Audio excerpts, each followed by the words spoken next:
안녕하세요. 썰스타그램입니다. 오늘의 사연 시작해볼게요. 결혼한 지 3년차, 한창 풋풋할 때죠. 친구들과 남편 얘기를 하다 보면 다들 아직 신혼이지 않냐, 남편 너무 멋있다, 부럽다, 맨날 이런 얘기를 들었고, 확실히 저희 남편은 매너도 좋고 모든 사람에게 친절하고 잘 챙겨주고 저밖에 모르는 바보였습니다. 여태 결혼 생활하면서 별다를 거 없이 잘 지내고 있었죠. 요즘 TV 보면 연애의 참견, 부부편 이거 많이 보시잖아요. 전 평소에도 이런 이야기 좋아해서 자주 보았습니다. 그러면서도 저에겐 일어나지 않을 일이라 생각했죠, 당연히. 그런데 그 일이 저에게 일어나더군요. 진짜 기가 막혀서. 처음에 에로 부부를 보다 보면 불륜 얘기가 많으니 너무 심하다. 남편들이 어째 저러냐. 이런 얘기를 친구들과 많이 나눴습니다. 친구들끼리 단톡방에 있어서 결혼한 친구도 있고 돌싱도 있고 결혼 안 한 친구들도 있고 친구 중에 결혼 안 한 친구가 있어서 남친 얘기를 막 하더군요. 들어보니 남친이 바람을 폈답니다. 그래서 그걸 어떻게 알았냐고 물어보니 사진첩을 우연히 보다가 알게 되었다는 거죠. 그래서 어쩌냐며 달래주던 찰나 친구가 저한테 네 남편도 예의가 아니라며 너 남편 모든 사람들한테 친절하지 않냐며 그게 문제라고 말하길래 아니라고 확고하게 말했지만 마음속으로 그렇긴 하지 라고 생각하고 있었습니다. 회사 사람들하고도 유대관계가 좋고 친절하니 결혼한 유부남이라도 다들 쳐다보는 남편의 외모 탓에 소가리를 했던 적이 많던 저라 오늘 남편 퇴근 후 재우고 폰을 한번 점검해야겠다 싶었죠. 남편 퇴근 후 맛있게 저녁을 먹고 저희 부부는 애주가라 술도 한잔하고 기분 좋게 잠자리에 들었습니다. 그런데 갑자기 자려고 하는데 친구가 했던 말이 생각이 나서 폰을 슬금슬금 가지고 서재로 향했죠. 불빛 때문에 깰까봐 서재로 가서 쪼그려 앉아서 뭔가 걸릴 수도 있다는 생각에 조심조심 살금살금 폰 검사를 하기 시작했습니다. 뭐 별다른 거 하나도 없었고 재미없이 검사는 마쳤죠. 사진첩에도 수상한 거 단 한 개도 없는 사실. 당연히 없어야 좋지만 갑자기 생각이 든 게 그럼 네이버 클라우드를 깔아놔 볼까? 라는 생각에 제 아이디 비번을 자동으로 해놓고 연동해 놓았습니다. 대신 어플은 맨 끝쪽에 잘 안 보이는 곳에 꽁꽁 숨겨놓고 말이죠. 그러고 아무 성과 없이 검사는 끝나고 이번 주말에 남편이 출장 간다고 2박 3일로 간다고 해서 월요일에 온다고 하더라고요. 그래서 짐 챙겨주고 토요일날 출장을 보냈던 것 같습니다. 회사가 아직 성장 중이라 주말 출장이 잦았던 힘들어하는 우리 남편. 남편이 안타까웠지만 그날 친구들과 약속이 있어서 나가게 되었습니다. 1차를 밖에서 먹고 2차를 우리 집에 불러서 같이 또 짠을 하며 신나게 놀고 있을 무렵 제 폰에 네이버 클라우드가 업로드 되더라고요. 전 찍은 사진이 없어서 이게 무슨 상황이지? 라고 생각할 때쯤 갑자기 문득 내가 남편 폰에 네이버 클라우드를 내 아이디로 자동 로그인 해놨구나 라고 생각이 들더군요. 그래서 저녁 시간이니 당연히 저녁 먹을 사진을 나한테 찍어서 보내려고 하나보다 하고 네이버 클라우드에 들어갔죠. 그냥 아무 생각 없었고 누르는 순간 어떤 여자 사진이 업로드된 겁니다. 그리고 같이 찍은 셀카 사진이 업로드되는 겁니다. 그리고 음식 사진, 바다 사진, 여러 가지 사진들이 업로드되면서 이게 무슨 상황이지? 라고 생각하고 남편한테 아무렇지 않게 전화를 하니까 지금 저녁 먹으려고 한다. 저녁 먹고 전화할게. 라고 하고 끊더군요. 심장이 쿵쿵 뛰고 미칠 것 같았지만 우선 침착하자 생각하며 나도 친구와의 술자리를 끝내고 침대에 앉아서 생각에 잠겼습니다. 아니 도대체 이게 무슨 상황일까? 우선 내 성격대로 지르지 말고 좀 더 증거를 잡아보자, 지켜보자 하고 다시 잠이 들었습니다. 그 다음날 아침에도 네이버 클라우드는 업로드 안 되다가 그날 저녁 다시 업로드가 시작되었습니다. 호텔 사진, 남편과 어제 업로드된 여자와의 셀카 사진. 이게 당최 무슨 일인가? 그랬습니다. 남편은 바람을 피고 있었던 거죠.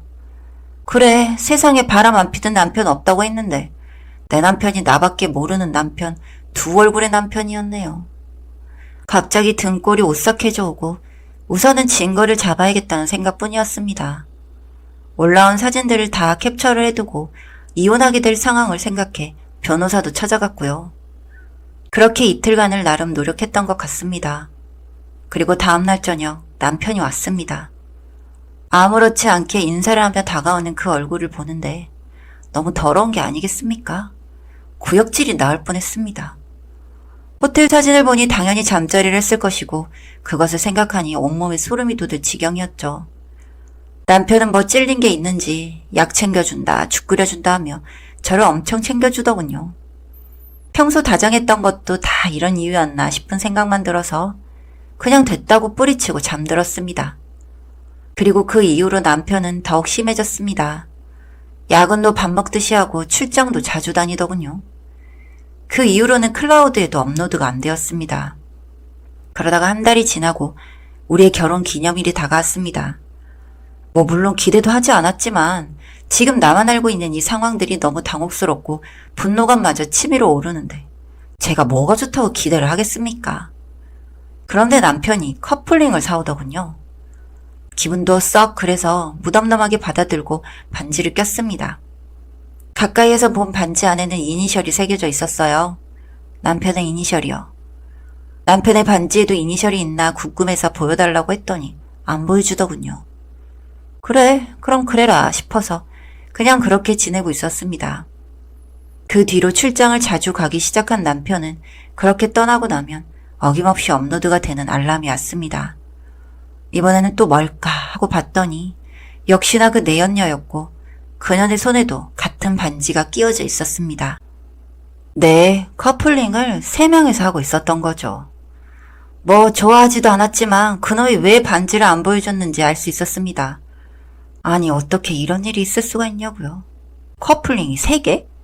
경악을 금치 못했습니다. 전 또 증거를 수집했고 저의 화는 점점 극에 치달았고 날 잡아서 남편에게 따질 준비를 했죠. 결전의 그날 남편을 앉혀놓고 사진이며 업로드된 모든 것들을 보여줬습니다. 남편은 싹싹 빌었지만 전 아니죠. 받아들일 수 없었고 옆에 있는 꽃병에 물을 들이부었어요. 그리고 이실 짓고 해라 라고 말을 하니 미안해. 내가 할 말이 없다. 그런데 그 여자도 사랑했고 너도 사랑해. 나도 어쩔 수가 없었다. 용서해줘. 라며 말을 하는데 기절할 뻔했습니다. 무슨 또라이도 아니고 둘을 동시에 사랑한다는 게 말이 됩니까? 정말 입을 꼬매버리고 싶었습니다. 그러면서 하는 개소리가 그 여자가 자신의 첫사랑이었다고 합니다. 참 기가 막혀서. 만나왔던 건 저보다 먼저였는데 집안의 반대가 심해서 둘이 결혼을 못했다는 겁니다. 그러다가 저를 만나고 마음 잡고 살아보려고 했는데 우연히 만난 첫사랑의 모습이 흔들렸다고요. 참 기가 막히고 어이가 없었습니다. 한 번도 의심 없이 결혼한 제가 웃기고 세상 이렇게 모자랄 수 있나 싶었고 인생이 참 비참해지는 게 한순간이더군요. 그냥 죽고 싶었습니다. 나만 모르고 있던 이 상황들 너무 열받아서 시댁에 알리려고 그 다음날 집에 찾아갔습니다. 알고 보니 시댁도 한 통속. 이미 알고 있었던 거죠. 이게 어떻게 된 일이냐. 난 그냥 껍데기처럼 결혼만 한 아내, 무늬만 아내고 그녀는 진짜 며느리처럼 드나들었었고 거기에 둘 사이에 자식도 있었다. 생각해보니 남편은 아기에 대한 얘기를 단 한 번도 얘기한 적이 없었다는 것을 깨달았습니다. 그걸 왜 이제 눈치챘을까? 나같이 바보 같은 인간도 없을 거라 생각하면서도 그래도 전 모든 걸 믿고 의지했던 남편이었기 때문에 정말 다 믿었습니다. 이런 믿음에 대한 결과가 이렇게 돌아온다니 정말이지 뭐라 표현할 수가 없었습니다. 전 이것들에게 본때를 보여줘야겠다 생각했습니다. 복수를 해야지 앞으로 살아갈 수 있을 것 같았습니다. 다들 제가 한 행동을 보면 미쳤다고 하실 수 있겠지만 전 시댁 식구들이 외출한 틈을 타 찾아가서 불을 질렀습니다. 아무도 모르게 소파 위에 불을 붙이고 점점 불씨는 커져가면서 타고 있을 때쯤 시댁 식구들이 놀란 얼굴로 들어오는 것이 보였고 전 발길을 돌려 나왔습니다. 나중에 들으니 소방차 부르고 난리도 아니었다고 하더군요. 전 통쾌할 뿐이었습니다. 집이 모조리 다 없어진 것은 나중에 그곳에 가보고 알았습니다. 어찌나 웃음이 나오던지. 평소 시부가 담배를 피우고 집에 불방구를 낸 전적이 많아서인지 다른 조사조차도 안 하고 그걸로 넘어가는 것 같더군요. 제 신혼집도 제가 기존에 살던 집을 꾸몄던지라 이제 이혼하면 남편이고 시댁 식구들이고 살 곳이 없어졌습니다. 뭐 저는 바로 남편 내보냈죠. 그리고 나자 제 집 앞에 와서 남편 놈과 시댁 식구들이 무릎을 꿇고 석고대지하고 있더군요. 뭐 여튼 제 계획은 그 인간들의 재산을 다 뺏어버릴 생각이었던지라 목표하는 바를 이뤘으니 다음은 이혼으로 들어갔습니다. 상간녀 소송에서도 승소했고 받은 위자료까지 해서 신혼집도 팔아버리고 제주도로 와서 새로운 삶을 살아가고 있습니다.